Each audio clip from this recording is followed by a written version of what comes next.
बरेली के एक छोटे से घर में शादी की चहल पहल थी। माँ नई बहू के स्वागत की तैयारी में लगी थी। थोड़ी ही देर में विनय अपनी दुल्हन दिव्या को लेकर गाड़ी से नीचे उतरा। माँ ने अपनी नई नवेली बहू की आरती उतारते हुए कहा, भगवान तुम दोनों के जीवन में खुशियाँ भरे, तुम्हारे आने से मेरा घर मंदिर हो जाए। फिर शुरू हुई मुंह दिखाई की रस्म और इन सब में पूरा दिन बीत गया। 2-4 दिन में मेहमानों से भरा घर खाली हो जाता है। अब घर में बचते हैं सिर्फ 5 लोग, माँ, बाबूजी, विनय, दिव्या और प्रिंस। शादी हुए 10 दिन बीत चुके थे।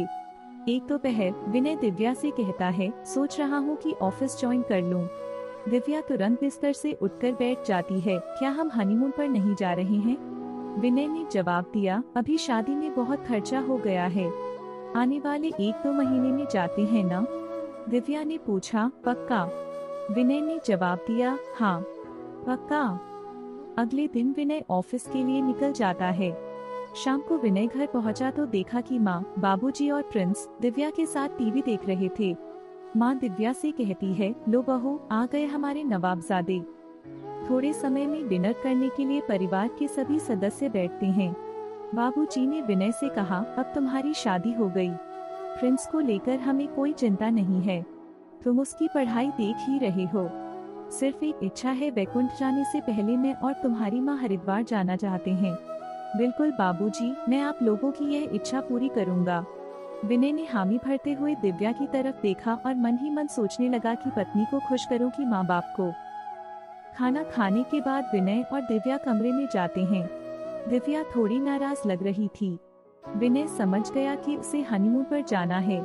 अगली सुबह वह बाबूजी से कह देता है कि मैं पहले दिव्या को हनीमून पर ले जाऊंगा, उसके बाद आप लोग हरिद्वार जाना।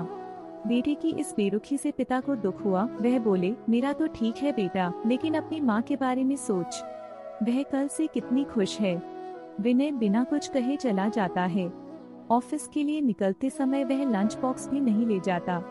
दिव्या को ये बात और खराब लगती है।